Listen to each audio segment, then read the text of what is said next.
voici venir le moment des annonces. Donc, cette semaine, l'Église priera pour les familles suivantes. Odel, Azed et Babeux. Ainsi que pour la famille Pater, suite au décès de la sœur Pater. Ainsi que pour notre sœur sympathisante Elisabeth Birba. Pensons également à nos sœurs Pauline Charles, Malika Léocadie, Karima Edami et Polémis Simon. Cet après-midi, activité JA.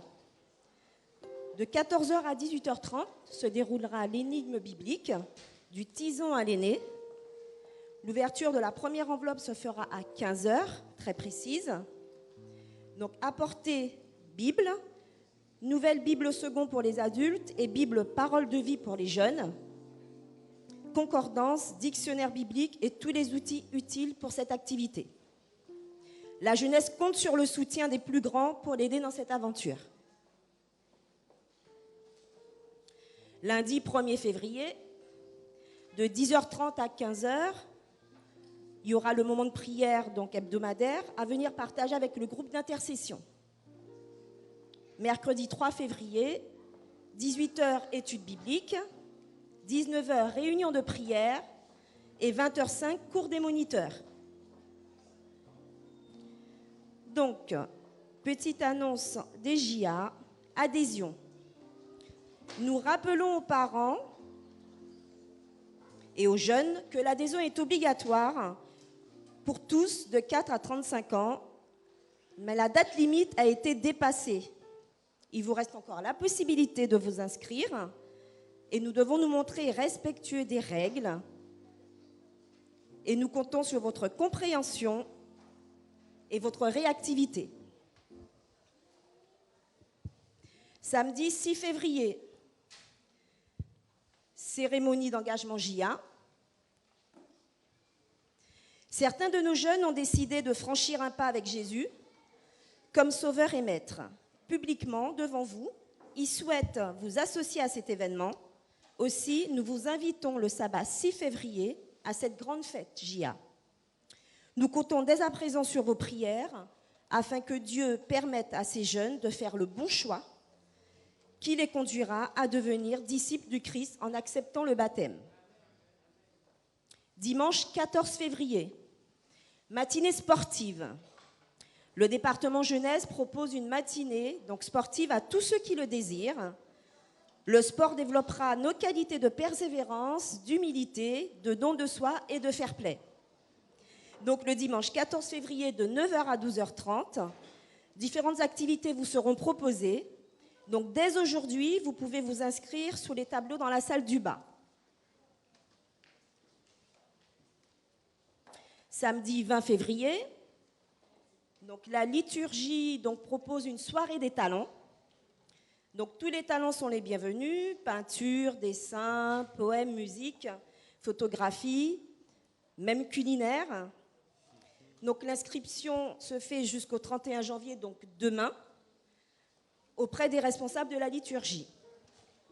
Donc par ailleurs, ceux qui aimeraient être accompagnés, musicalement parlant, ce soir, après l'énigme biblique, une répétition aura lieu pour préparer cette soirée des talents.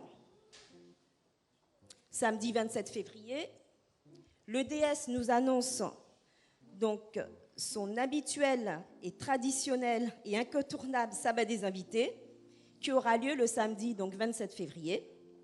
Donc commencez d'ores et déjà à reprendre cette information importante, à répandre cette information importante autour de vous en attendant de recevoir très bientôt les invitations pour cet événement. L'équipe de l'EDS souhaite que vous priez pour ce moment afin que l'œuvre de Dieu s'accomplisse efficacement, à savoir annoncer la venue de Jésus. Retenez bien cette date, sabbat des invités, le samedi 27 février. Pour finir, le soleil se couchera ce soir à 17h44 et vendredi prochain à 17h54. Bon sabbat.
la Bible, au travers des différentes histoires, nous voyons comment le peuple d'Israël, Daniel ou même David, ont crié à Dieu dans leur détresse.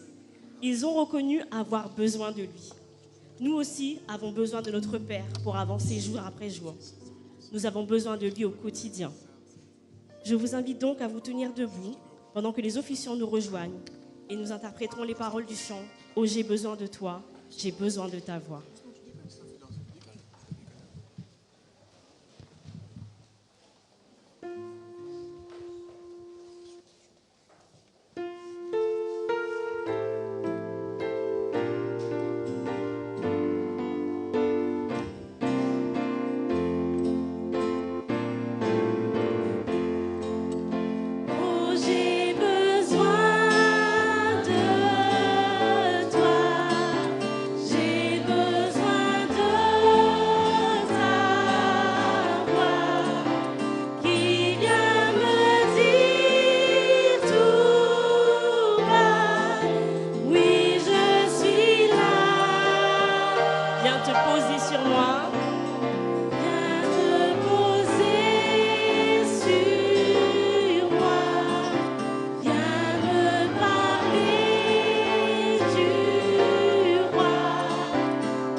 Je vous invite à vous recueillir pendant que sur chair nous prierons.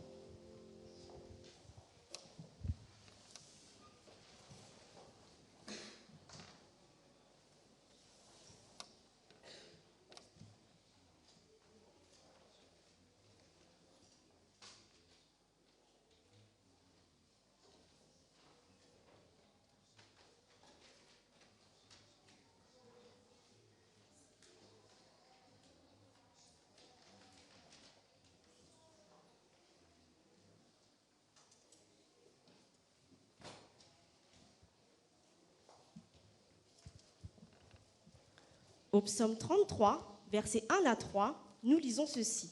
« Juste, réjouissez-vous en l'Éternel. La louange sied aux hommes droits. Célébrez l'Éternel avec la harpe. Célèbre-le sur le luth à 10 cordes. Chantez-lui un cantique nouveau. Faites retentir vos instruments et vos voix. » Je vous invite à apprendre les paroles de notre doxologie. « Je demeure à l'abri de tes ailes. »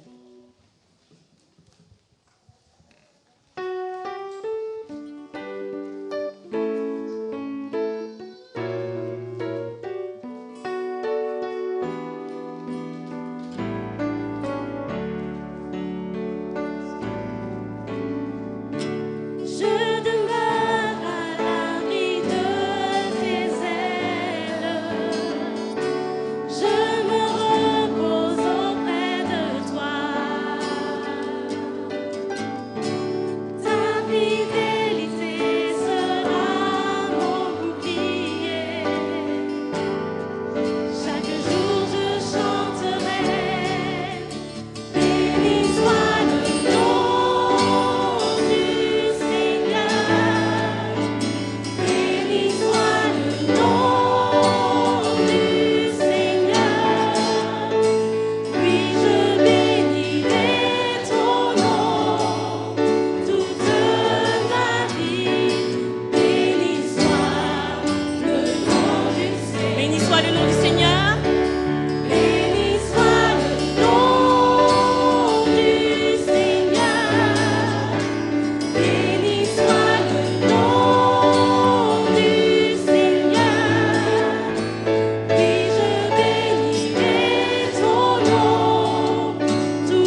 Notre Dieu, notre Père, nous venons tous dans ta maison ce matin pour t'adorer à l'instar des anges dans le ciel.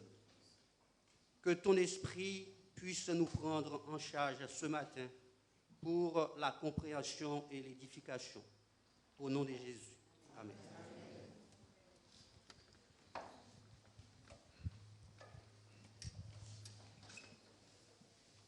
Bonjour à tous. Alors ce matin, je souhaiterais vous accueillir avec une histoire qui m'a fait du bien cette semaine parce qu'elle a été assez difficile pour moi. Et en écoutant cette histoire, ça m'a fortifiée. Donc c'est un jeune guerrier, certains d'entre vous la connaissent déjà. C'est un jeune guerrier et son épouse qui se retrouvent dans une immense tempête alors qu'ils traversaient un lac en bateau. Et durant cette tempête, la femme, elle a vraiment peur, mais vraiment très peur. Elle tremble, elle est horrifiée. Bon, c'est compréhensible hein, compte tenu de l'ampleur de la tempête. Mais son mari, lui, calme, zen, apaisé, limite, ça vous énerve, quoi, tellement qu'il est bien. Du coup, sa femme lui dit, mais qu'est-ce que tu as? Tu n'as pas peur? Non, mais arrête de faire semblant. Je sais que tu as peur, tu peux montrer tes émotions, vas-y, lâche-toi. Et son mari éclate de rire, parce que c'est un guerrier, donc il a son épée, il brandit son épée vers elle et lui dit, alors, et toi, est-ce que tu as peur de moi à cet instant? Et elle lui dit, ben non, tu es mon mari, je sais que tu m'aimes, il n'y a aucun souci, tu ne me feras jamais de mal. Eh bien, c'est exactement ça, lui répondit son mari. Je sais que Dieu m'aime et la tempête est dans ses mains. Donc, je n'ai pas peur. Donc voilà, quelle que soit la situation que vous traversez en ce moment, n'oubliez jamais que l'Éternel est le maître de toutes choses et qu'il ne vous abandonnera jamais, car tout simplement, il vous aime. Donc, soyez les bienvenus dans sa maison ce matin. Bon sabbat à tous.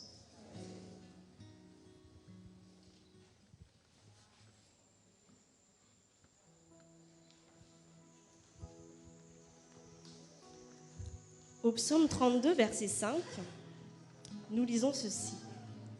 Je t'ai fait connaître mon péché, je n'ai pas caché mon iniquité. J'ai dit, j'avouerai mes transgressions à l'Éternel, et tu as effacé la peine de mon péché. Reconnaissons nos fautes et laissons Dieu nous transformer jour après jour. Accordons-lui la place qui lui revient. Remettons nos esprits, nos pensées entre ses mains, et courbons-nous devant lui. Murmurons-lui ces paroles. Seigneur, purifie mon cœur. Rends-moi aussi pur que l'or et l'argent. Chantons les paroles de ce chant.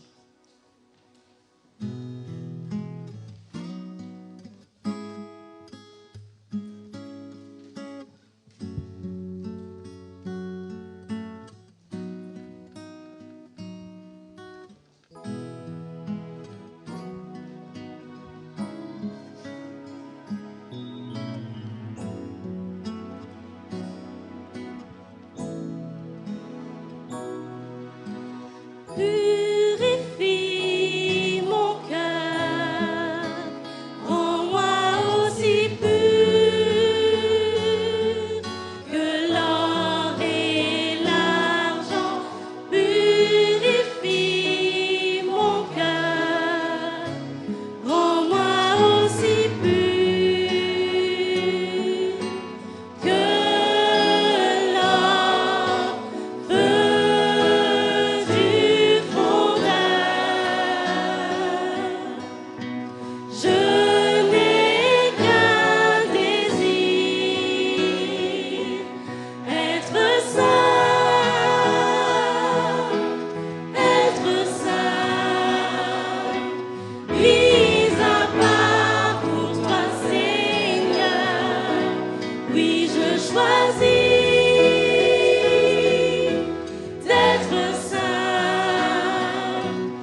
Je vous prie de vous prosterner pour la prière.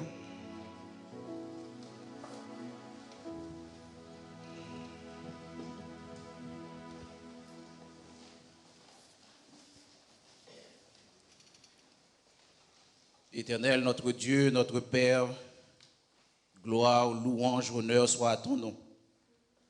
Merci, Seigneur, pour tes bienfaits manifestés envers nous.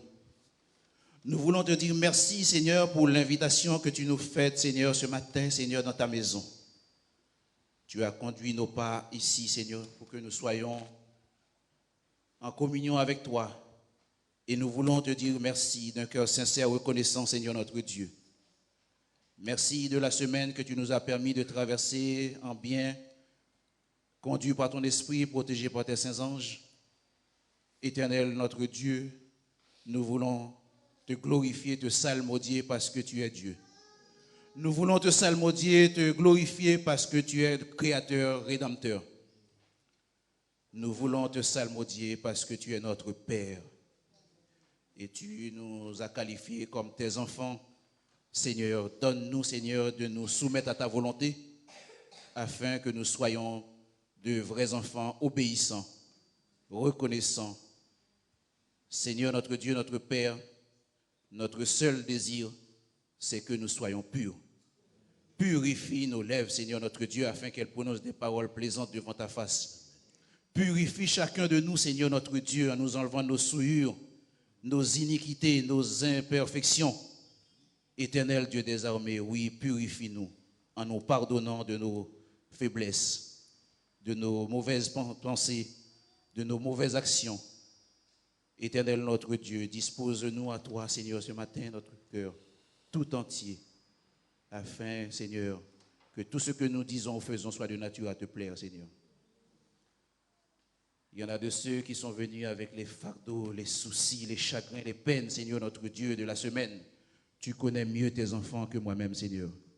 Je te les présente, Seigneur, notre Dieu, en te priant dans ton immense amour, d'avoir un regard favorable sur chacun de tes enfants, de poser ta main forte, ton bras puissant sur chacun de tes enfants, là où ils ont besoin d'un soulagement, d'une guérison.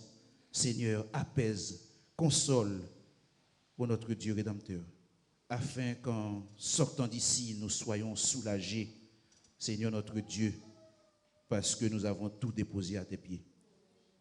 Car tu nous invites à déposer à tes pieds. Permets qu'aucun d'entre nous ne reparte avec nos fardeaux, Seigneur, mais que nous repartions, Seigneur, lavés, purifiés dans le sang précieux de l'agneau. Merci de bénir la prédication de ta parole ce matin, Seigneur notre Dieu. Tu as choisi ton serviteur pour parler en ton nom, Seigneur notre Dieu, notre Père. Roland Manassé, que tu connais mieux que nous-mêmes, que ton Saint-Esprit se saisisse de lui, afin qu'il soit un canal par lequel tu veux parler à ton peuple ce matin. Que ta parole puisse trouver grâce dans le cœur de chacun de tes enfants, Seigneur notre Dieu. Que ce pain de vie, ce repas que tu as accordé à ton serviteur Roland, puisse repartir dans de bonnes conditions. Que chacun de nous puisse prendre sa part, ô notre Dieu rédempteur. Merci de visiter, Seigneur, les autorités de ce pays, Seigneur, notre Dieu. Nous te prions dans ton immense amour de les bénir, de les garder dans ta paix, de les accorder la sagesse, l'intelligence dans toutes les décisions qu'ils ont à prendre, Seigneur notre Dieu, afin que nous puissions continuer de la liberté religieuse pour annoncer ton évangile de paix. Merci de bénir les dîmes et les offrandes que nous allons recueillir dans quelques instants. Que ces fonds puissent contribuer à l'avancement de ta cause et que tous ceux qui ont la charge de repartir ces fonds puissent le faire en bien, sous l'influence de ton égide. Dieu d'amour, Dieu de miséricorde, ton peuple agenouillé à tes pieds a besoin de ton soutien, de ta grâce, de tes bienfaits. Relève-nous, Seigneur notre Dieu. Sauve ton peuple et bénis ton héritage, ô notre Dieu rédempteur. Nous t'avons prié au nom de Jésus, notre divin Sauveur. Amen.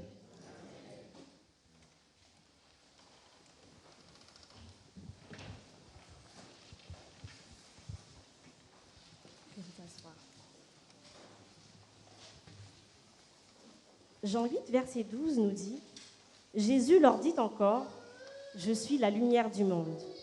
Celui qui me suit ne marchera jamais dans les ténèbres, mais il aura la lumière de la vie. » Jésus est la lumière venue pour nous guider et nous montrer la voie à suivre dans ce monde d'obscurité.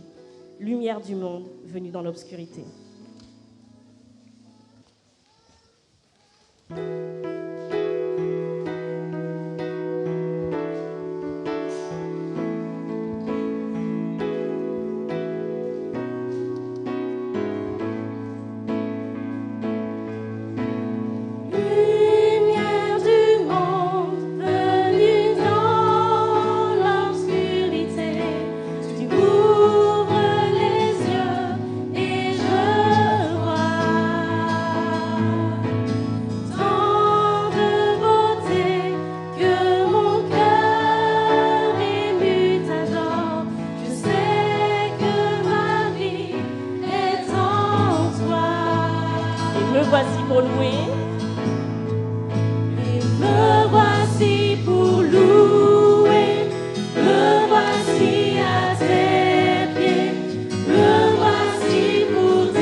Que Dieu est le grand roi. Remplissons cette mission qu'il nous donne en Matthieu 28, verset 19, de faire de toutes les nations des disciples et de parler de son amour. Mettons pour chaussure à nos pieds le zèle que donne l'évangile de paix et avec foi, avançons. Nous prendrons notre cantique au numéro 213, Cloche, sonnez l'évangile. Les strophes 1 et 2.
difficultés que je rencontrais lors de mes problèmes de sabbat pendant mes études, Ma grand-mère me répétait souvent le verset de Malachie 3, verset 10, en me disant « Ma petite fille, mets Dieu à l'épreuve et tu ne verras, et tu n'ouvres pas pour toi les écluses des cieux. S'il ne déverse pas sur toi sa bénédiction en abondance. » J'en ai personnellement fait l'expérience, car Dieu pourvoit toujours. Vivons cette expérience de foi avec lui en lui apportant nos dîmes et nos offrandes. Pendant que les diacres et les diaconesses passeront dans les rangs, nous entonnerons les paroles du chant « Merci Seigneur pour ta lumière ».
Je vous demanderai de vous tenir debout pour la lecture du texte de base.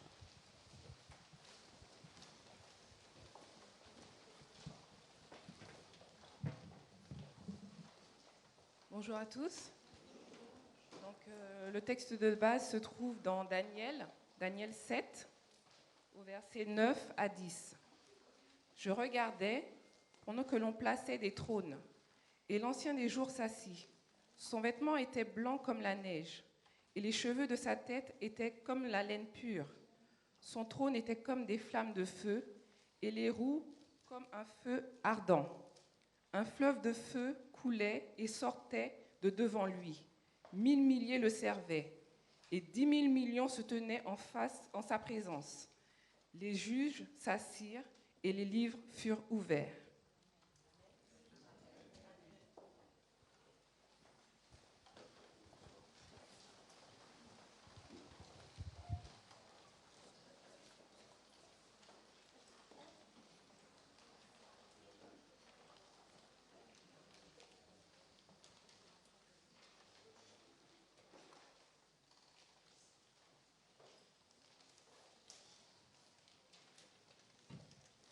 Je tiens au prime abord à saluer nos amis visiteurs.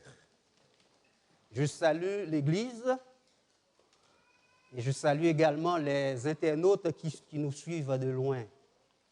Que Dieu nous bénisse ce matin.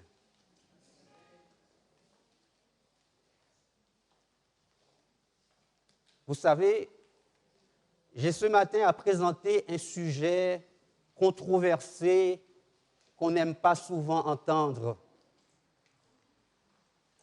Quand vous prenez un thermomètre et le thermomètre affiche 39 degrés, même si vous brisez le thermomètre, ça n'a aucun effet sur la température. C'est pareil pour le jugement. Même si on conteste le jugement, ça reste le jugement. Ça reste le plan de Dieu. Inclinons la tête pour prier. Seigneur notre Dieu, nous avons vraiment besoin de toi ce matin. Nous sommes devant toi. Nous avons besoin de la compréhension, de l'édification, afin que nos vies soient transformées, soient changées radicalement. Parle ce matin au cœur de chacun de nous et que ton esprit puisse prendre possession des choses. Nous te prions au nom de Jésus. Amen.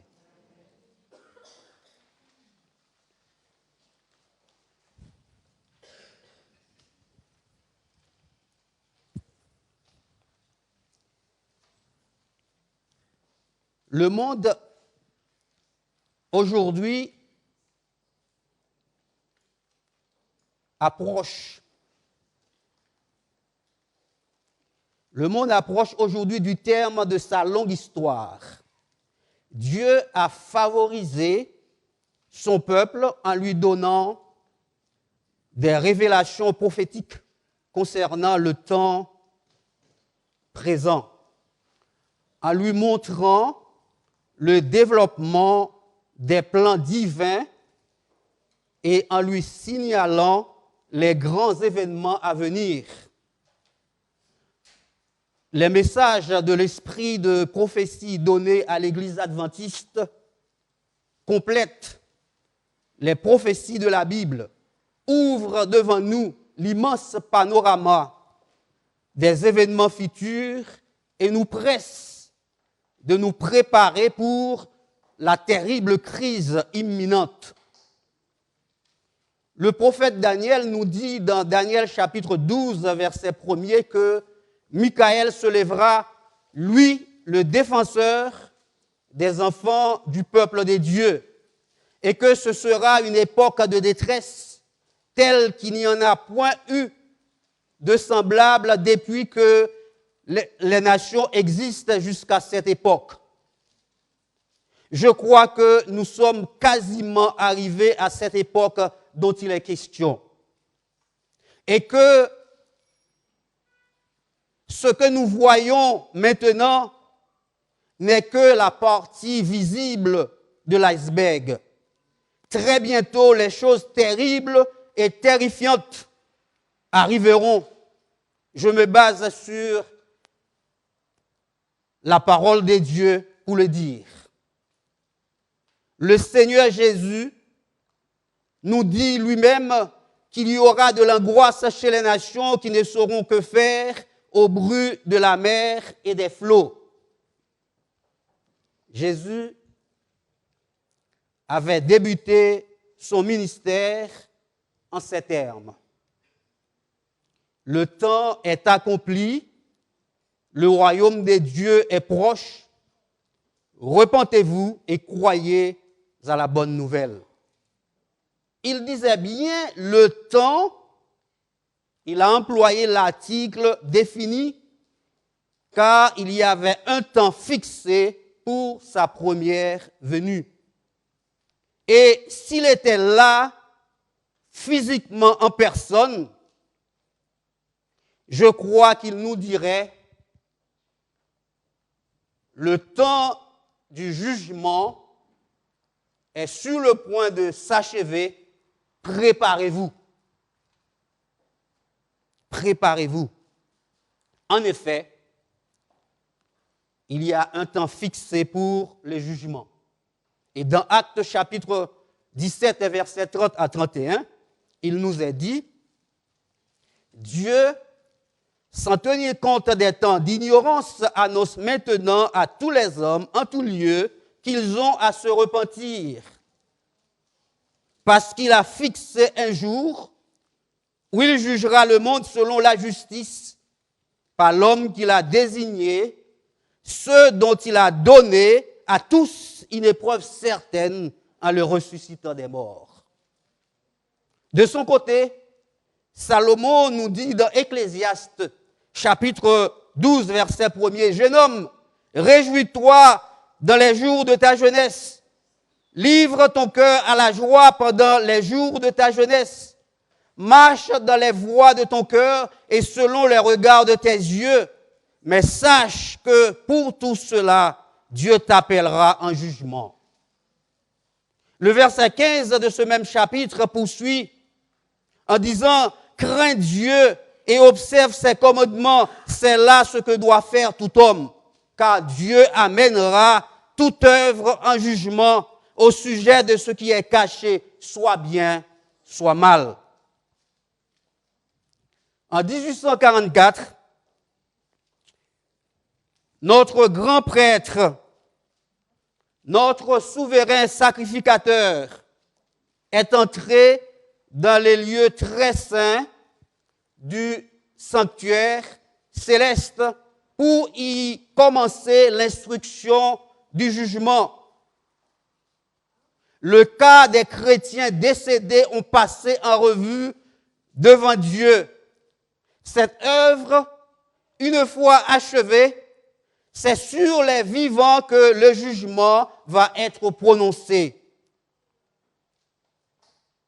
Pour ce qui a trait au jugement des morts, il a commencé au son de la 7e trompette. Et pour cela, je vous invite à prendre avec moi Apocalypse, chapitre 11, versets 15 à 18.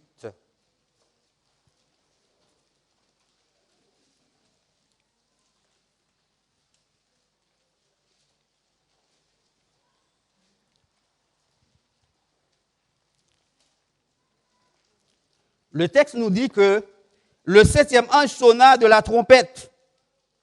Et il y eut dans le ciel de fortes voix qui disaient « Le royaume du monde est remis à notre Dieu, notre Seigneur, et à son Christ, et il régnera au siècle des siècles. » Et les 24 vieillards qui étaient assis devant Dieu sur leur trône se prosternèrent sur leur face et ils adorèrent Dieu en disant « Nous te rendons grâce, Seigneur Dieu Tout-Puissant, qui est, qui était, car tu as saisi ta grande puissance et pris possession de ton règne.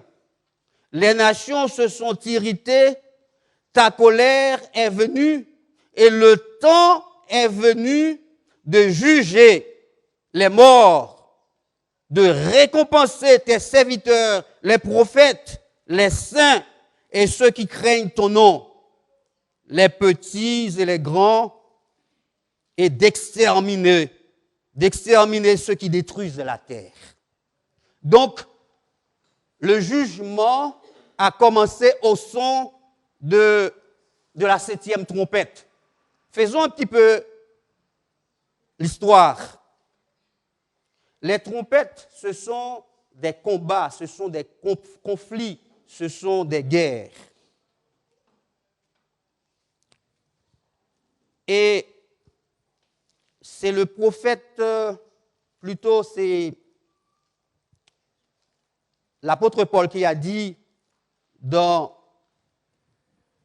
1 Corinthiens chapitre 14, verset 8, il dit « Si la trompette donne un son confus, qui se préparera au combat ?» Donc, comme je disais, faisons un petit peu l'histoire. Donc, les 4 premières trompettes avaient été sonnées en Occident. Et voilà, nous arrivons au son des 3 dernières trompettes.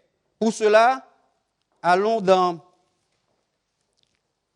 Apocalypse chapitre 8, verset 13. Suivez avec moi. J'ai entendu le feuille qui bouge.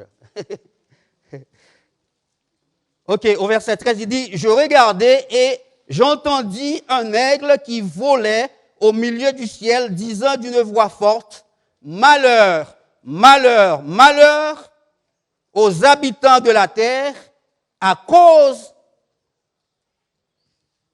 des autres sons de trompette que les 3 anges faire retentir. » Donc, les 3 dernières trompettes sont 3 malheurs. Donc, la 5e trompette, c'est le premier malheur. La 6e trompette, c'est le 2e malheur. Et la 7e trompette, c'est le 3e malheur.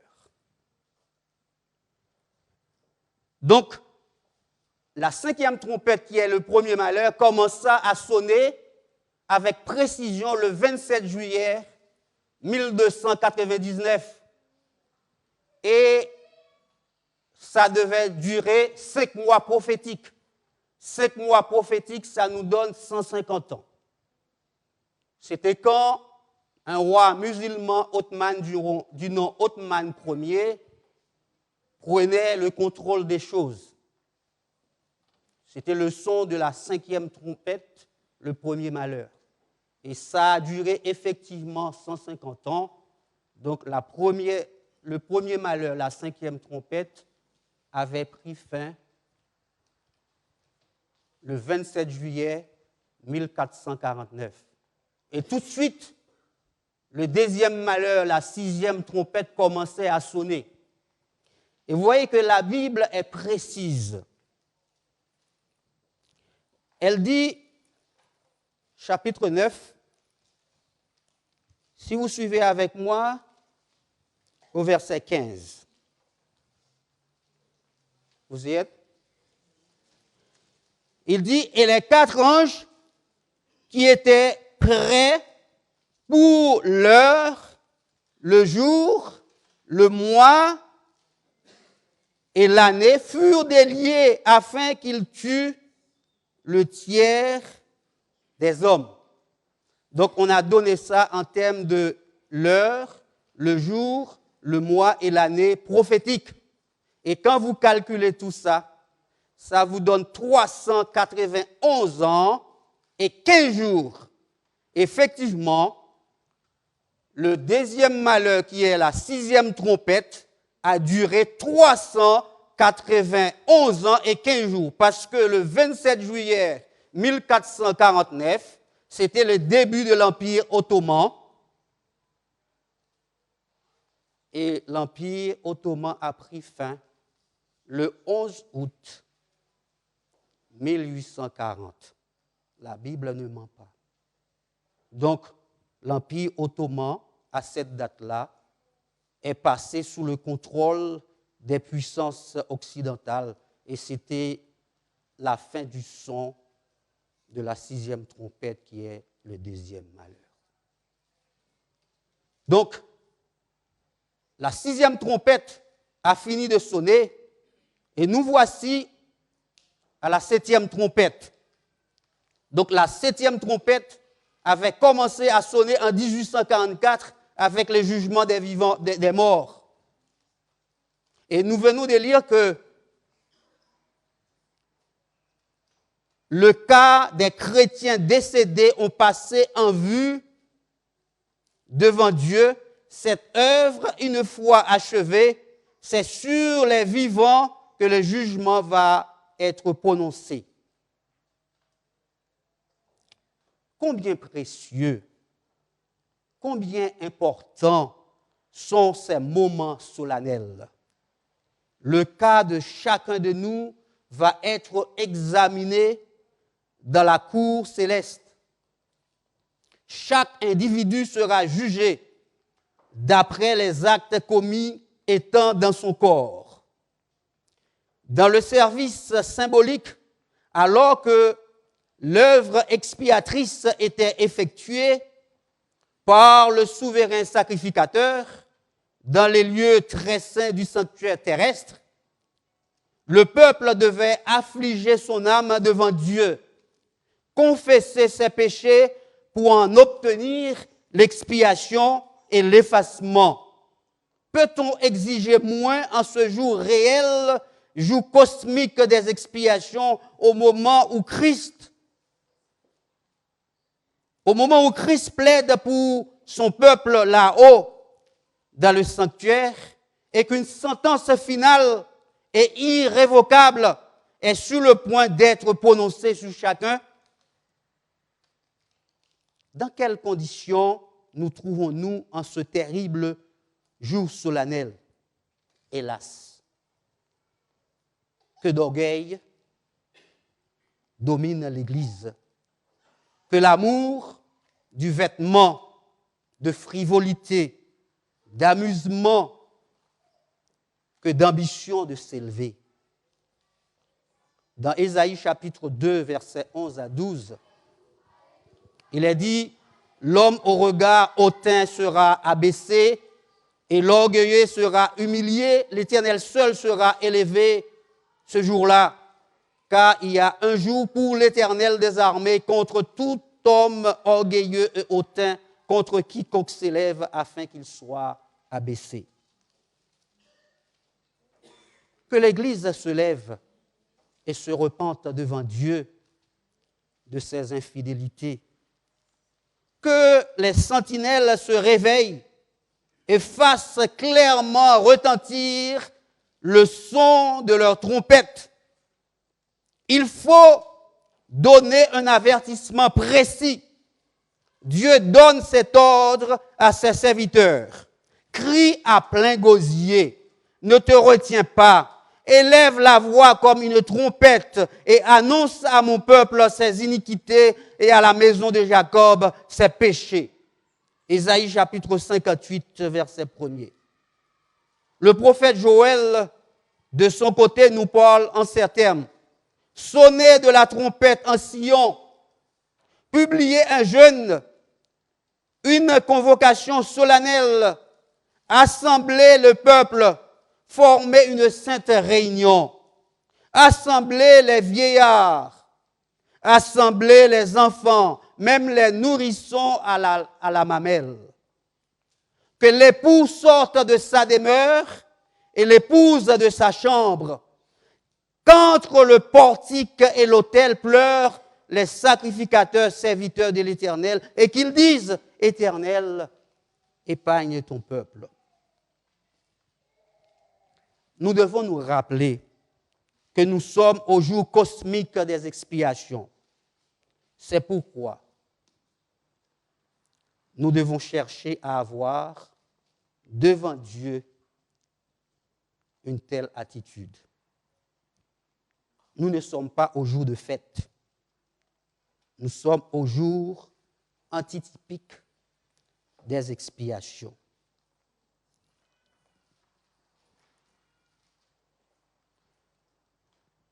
Vous n'avez qu'à lire. Il suffit de lire Lévitique chapitre... Ce n'est pas à lire, vous pouvez lire ça à la maison. Lévitique, tout le chapitre 16 et le chapitre 23, vous allez voir comment le peuple d'Israël se comportait au jour des expiations.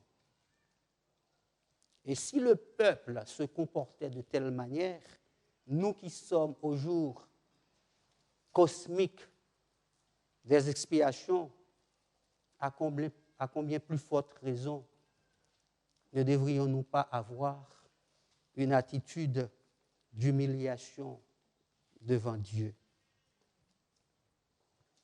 En ce jour,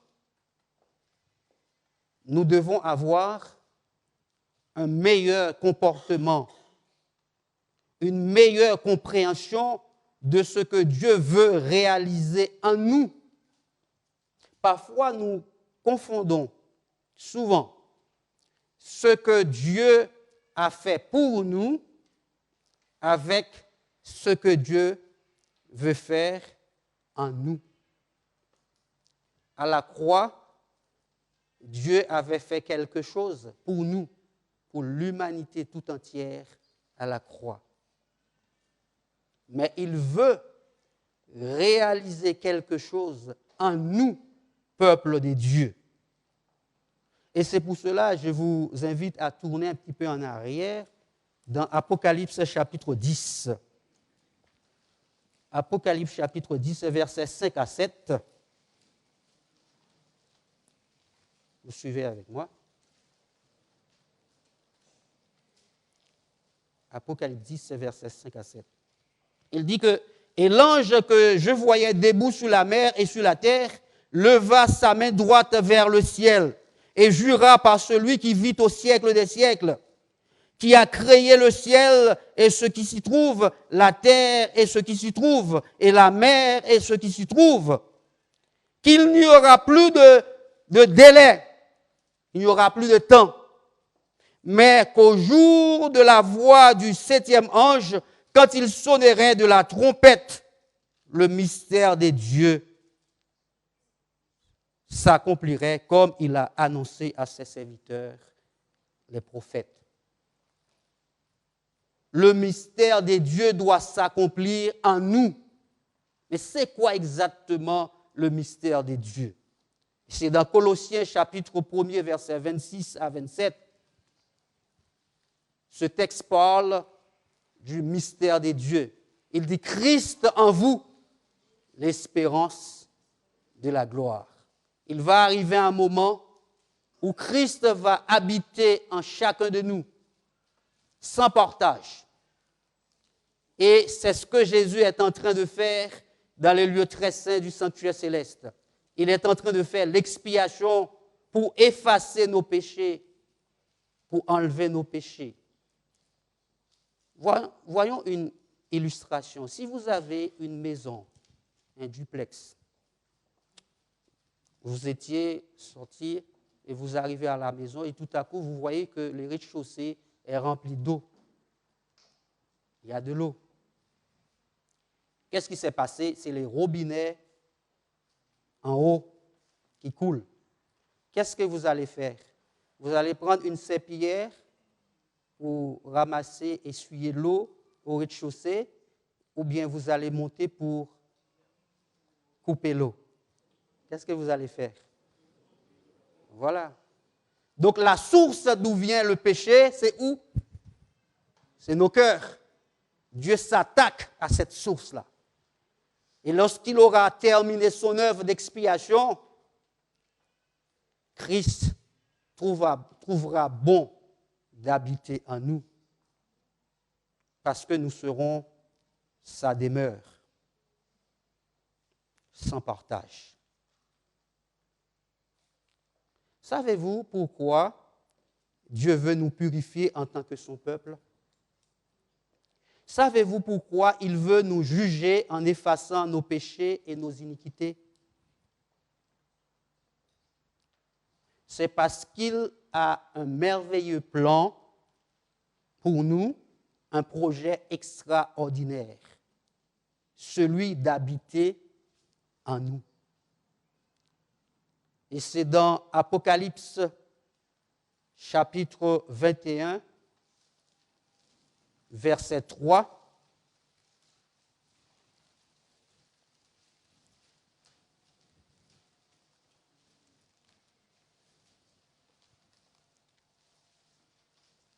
Le texte dit que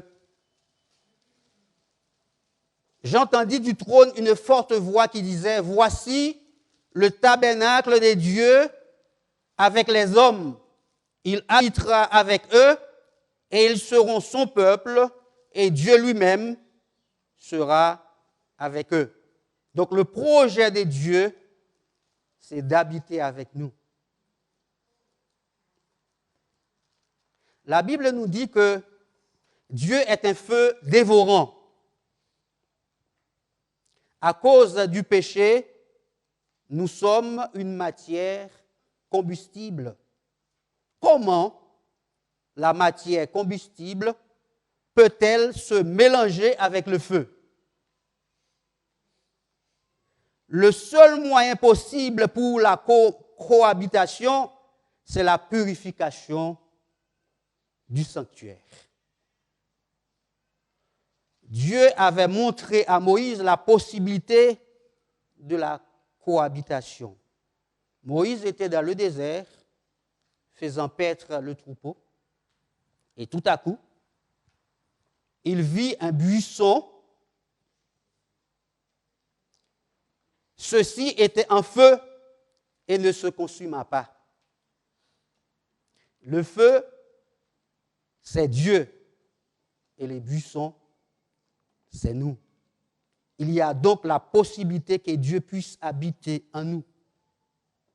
Le sanctuaire, le temple, c'est nous. Dans Corinthiens chapitre 6, versets 19 à 20,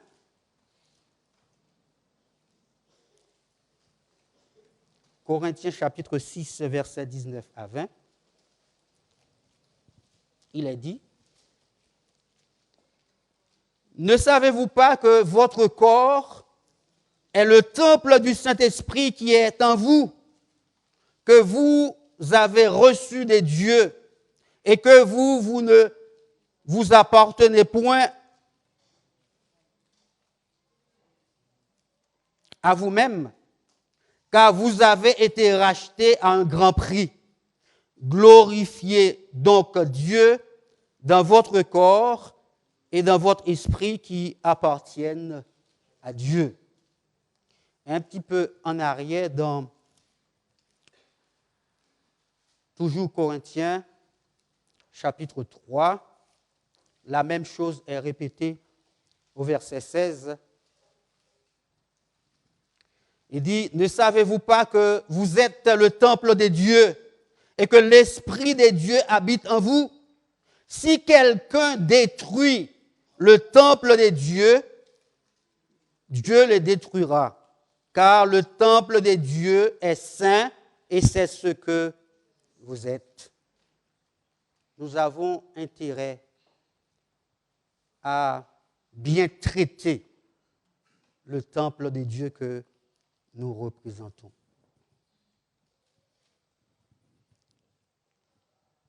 Le jugement inclut aussi le scellement. Tous les pionniers étaient unanimement d'accord que seul l'effacement des péchés conduirait au scellement des 144 000. Le scellement est en relation avec l'effacement des péchés. Avant qu'on puisse dire que nous sommes scellés, tous nos péchés doivent être effacés. Et c'est dans 1 Jean chapitre 1er verset 9, il est dit que si nous confessons nos péchés, il est fidèle et juste pour nous les pardonner et nous purifier d'une partie de toutes nos iniquités. Alors, si cela paraît correct, nous pouvons suivre avec certitude la ligne suivante. Les cas sont présentés au jugement des vivants. 1. 2. Le nom est retenu dans le livre des dieux. 3. Les péchés sont effacés.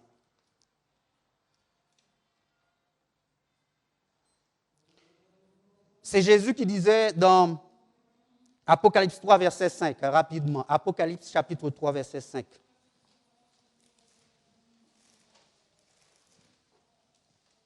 Apocalypse 3.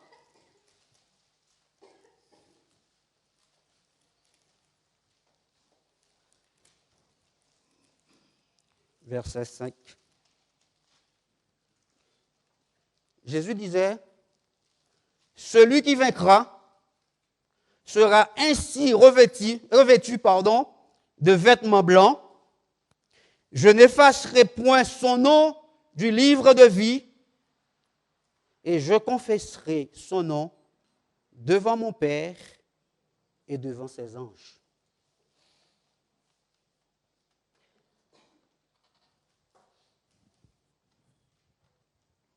Les noms doivent être maintenus dans le livre de vie.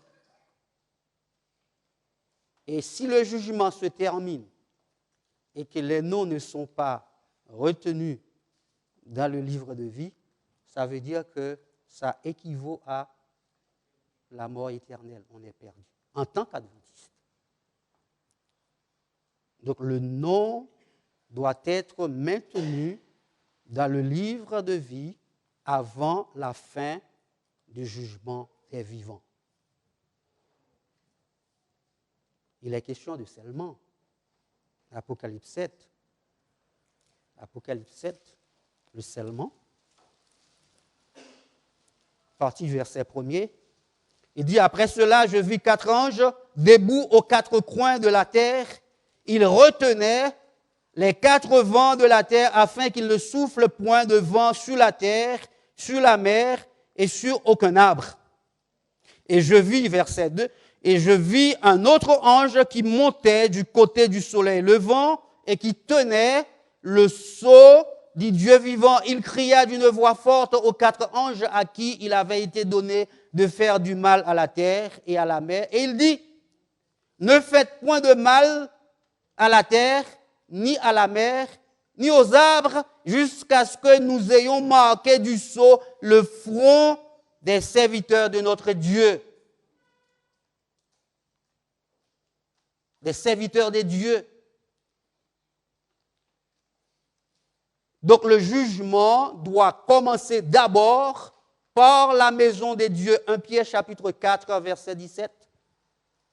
Le jugement commence par la maison des dieux. Dieu est juste.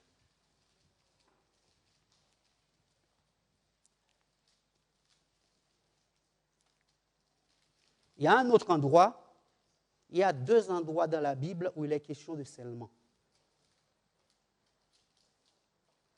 Il y a un autre endroit, dans Ézéchiel, chapitre 9. Je lisais dans un livre qui s'appelle Testimonies to Ministers, à la page 445, que Jean, en français, ça équivaut à témoignage pour les pasteurs, Testimonies to Ministers, à la page 445. Ellen White dit que Jean, l'apôtre, le visionnaire, et Ézéchiel ont vu exactement la même chose. Ézéchiel chapitre 9.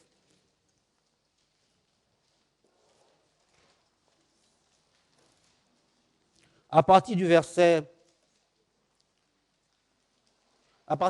3, rapidement. Il dit, la gloire du Dieu d'Israël se leva du chérubin sur lequel elle était et se dirigea vers le seuil de la maison, et il appela l'homme vêtu de lin et portant une écritoire à la ceinture. L'Éternel lui dit, passe au milieu de la ville, au milieu de Jérusalem, et fais une marque sur le front des hommes qui soupirent et qui gémissent à cause de toutes les abominations qui s'y commettent. Et s'adressant aux autres en ma présence, il dit, passez après lui dans la ville et frappez, que votre œil soit sans pitié et n'ayez point de miséricorde. Tuez, détruisez les vieillards, les jeunes hommes, les vierges, les enfants et les femmes, mais n'approchez pas de quiconque aura sur lui la marque, et commencez par mon sanctuaire. Commencez par mon sanctuaire. C'est le moment où le jugement doit commencer. Où? Par la maison de Dieu. Le jugement doit commencer par la maison de Dieu. Donc tout à l'heure, nous disons que nous avons énuméré quelques points sur le scellement. Donc, pour ceux qui ne reçoivent pas le sceau, il va se passer quelque chose. Qu'est-ce qui se passe pour ceux qui n'ont pas reçu le sceau? Le cas est examiné au jugement des vivants. 2. Le nom est enlevé et effacé du livre. 3. Les péchés ne sont pas effacés. 4. La marque de la bête sera reçue et l'individu subira les conséquences des plaies. Et pour cela, regardons rapidement la première plaie qui se trouve dans Apocalypse 16, verset 2. Apocalypse chapitre 16, verset 2.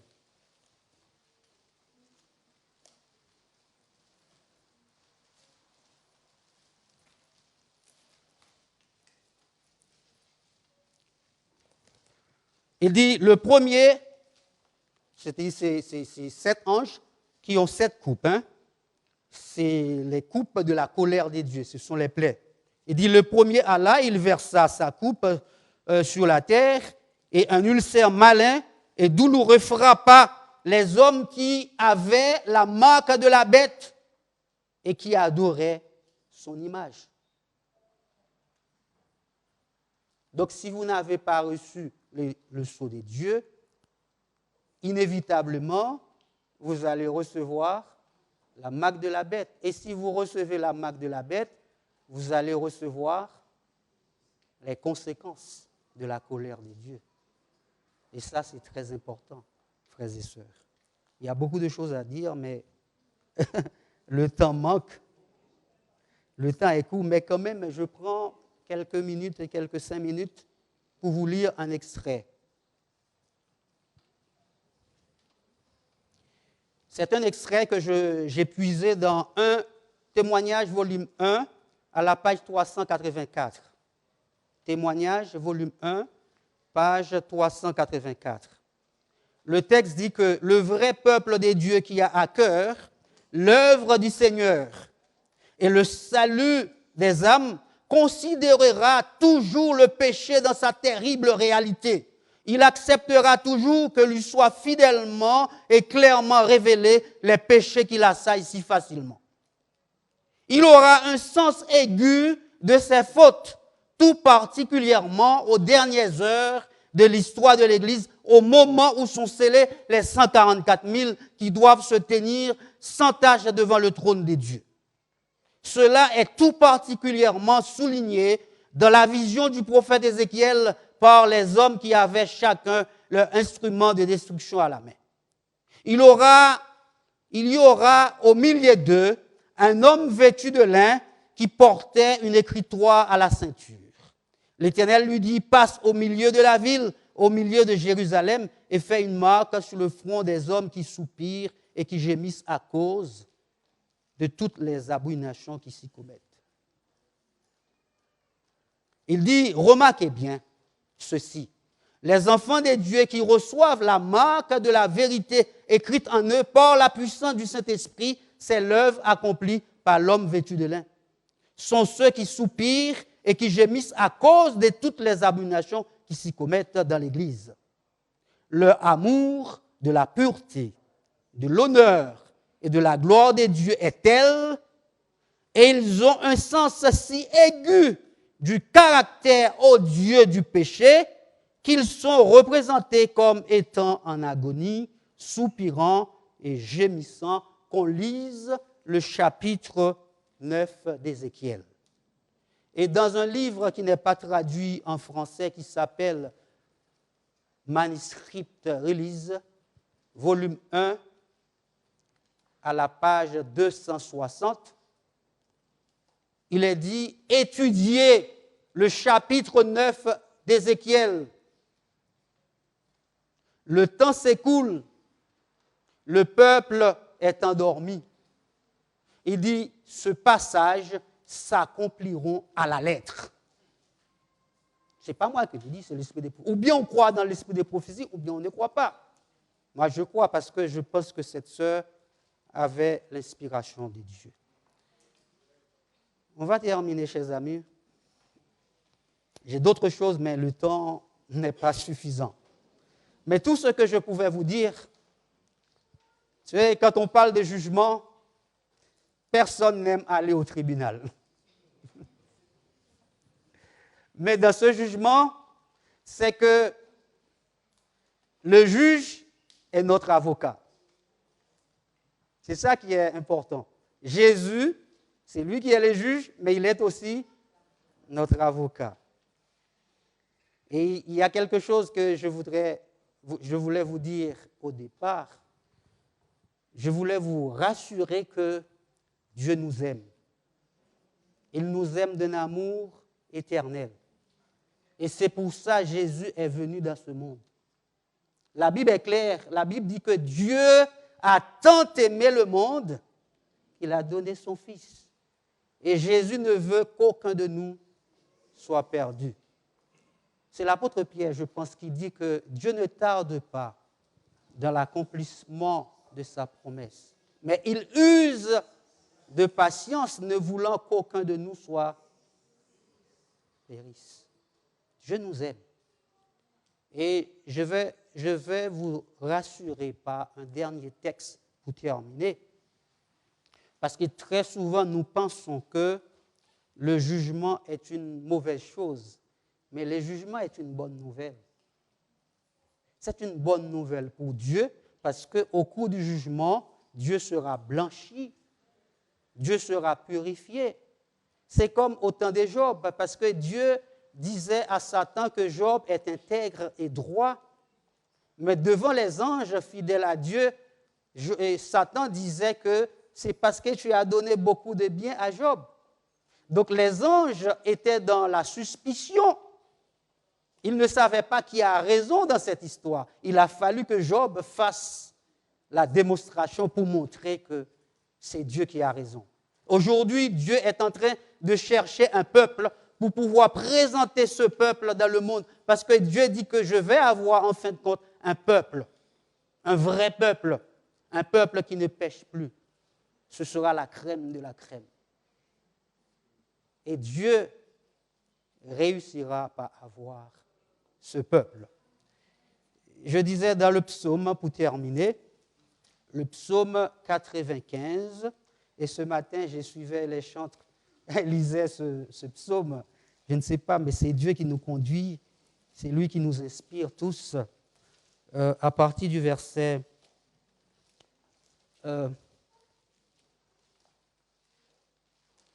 à partir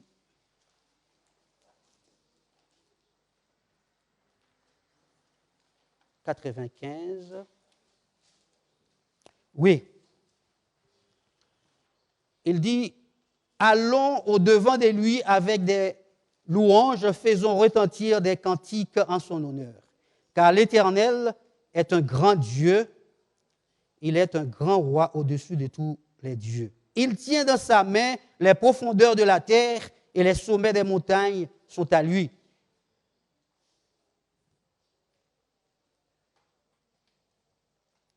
Non, pardon, je me suis trompé. Excusez-moi, pardon. C'est plutôt le psaume 96, versets 7 à 13. Et je lis ce passage et je termine. Il dit, famille des peuples, rendez à l'Éternel gloire et honneur. Rendez à l'Éternel gloire pour son nom, apportez des offrandes et entrez dans ses parvis. Prosternez-vous devant l'Éternel avec des ornements sacrés. Tremblez devant lui, vous tous habitants de la terre. Dites parmi les nations, l'Éternel règne. Aussi le monde est ferme, il ne chancelle pas. L'Éternel juge les peuples avec droiture. Que les cieux se réjouissent et que la terre soit dans l'allégresse. Que les mers retentissent avec tout ce qu'elle contient. Que la campagne s'égaie avec tout ce qu'elle renferme, que tous les arbres des forêts poussent des cris de joie devant l'Éternel, car il vient pour juger la terre, il jugera le monde avec justice et les peuples selon sa fidélité. Il ne faut pas avoir peur du jugement. C'est une bonne chose, c'est une bonne nouvelle, le jugement. Frères et sœurs, celui qui a commencé son œuvre en vous l'achèvera parce qu'il est puissant. Que Dieu vous bénisse.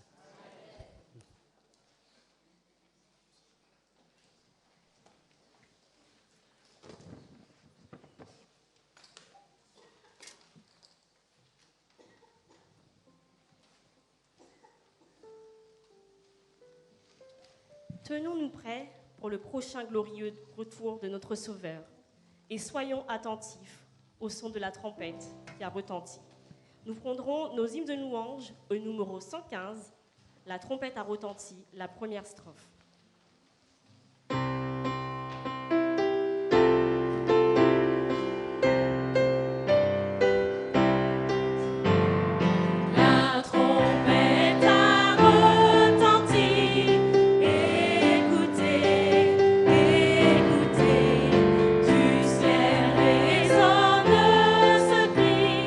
Le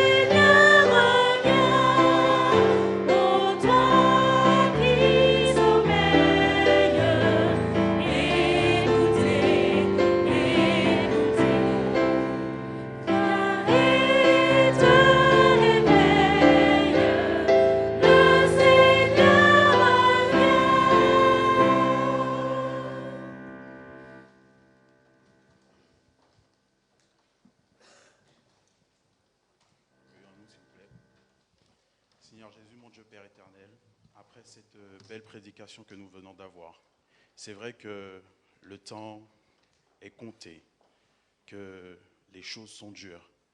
Mais Seigneur Jésus, devant toi, nous voulons nous agenouiller, nous nous inclinons devant toi, afin que nous puissions avoir ce saut de vie, cette marque, Père éternel, que nous puissions être avec toi dans ce royaume, Père éternel. Enlève toute larme devant nos yeux et éblouis-nous de ta splendeur, de ta magnificence, Seigneur Jésus. Car nous croyons en toi et nous savons que tu es un Dieu fidèle, un Dieu d'amour. Tu ne laisseras point tes enfants dans ce monde qui est aride, Père éternel. Chasse toute iniquité en nous et que notre foi puisse s'accroître et s'agrandir pour toi et que nous puissions vivre pour pouvoir t'adorer, te glorifier comme il se doit. Bénis chaque personne ici dans cette assemblée, Père éternel, et de par le monde, et que ta louange et l'honneur te reviennent. Ce sont là les grâces que je te demande, au nom de ton Saint-Fils Jésus et pour ta gloire. Amen.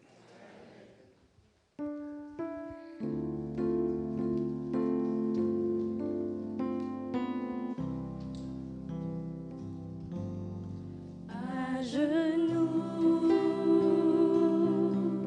devant toi, je ne veux rien t'apporter d'autre que moi. Quand tout ce qu'il me reste, c'est la certitude que tu es mort pour moi. Alors mon cœur soudain s'élève quand ton amour vient me toucher. Je regarde à la croix et je te vois à la croix. Ma vie retrouve un sens quand je me tiens à genoux devant toi.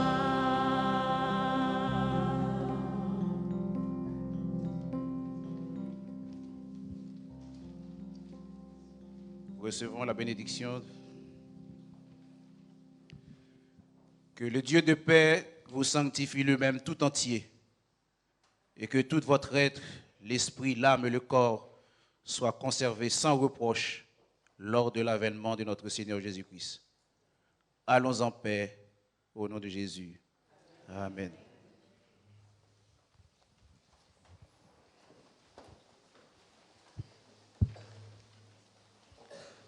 Alors qu'une nouvelle semaine va commencer, que Dieu nous éclaire tout au long de cette semaine, que nous puissions briller pour chacune des personnes que nous rencontrerons, comme un phare dans la nuit.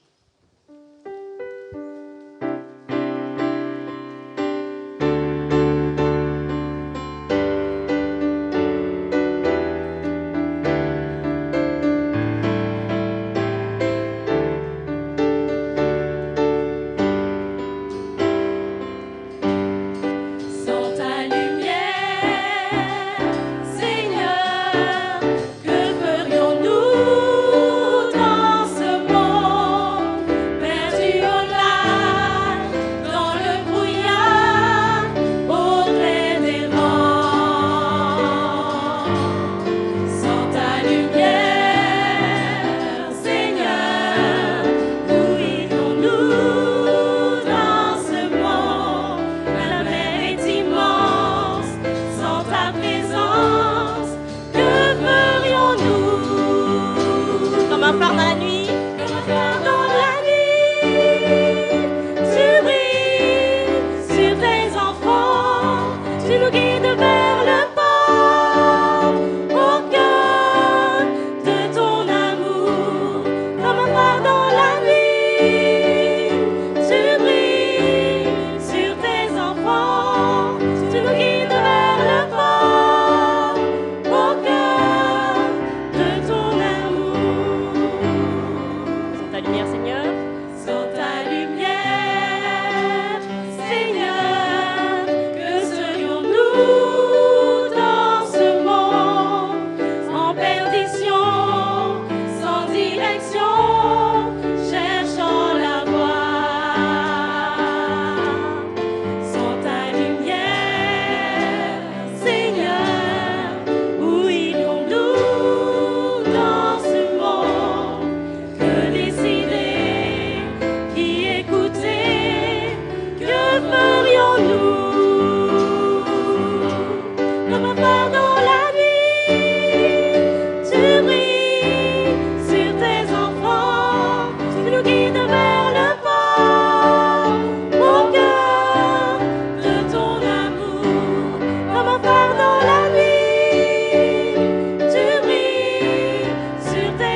Que Dieu nous embrase et nous enlace de ses bras.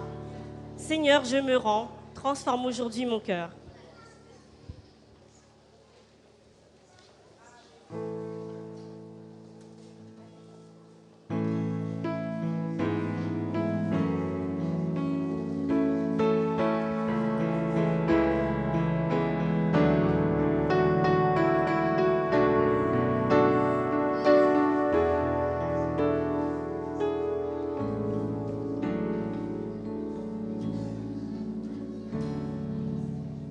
Seigneur, je me rends, transforme aujourd'hui mon cœur, opère en moi, Seigneur, tout ton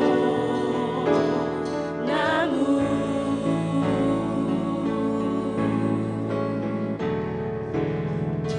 Très faible je suis, égaré toute ma vie, mais tout changera par ton grand amour. Embrase-moi. Embrasse-moi, serre-moi dans tes bras. Avec toi, je veux toujours rester. Avec espoir. Avec espoir, les ailes je déploierai. Mon envol je prendrai et tu me guideras. Mon envol je prendrai. Mon envol je prendrai. Mon envol je prendrai et tu me guideras par ton grand amour.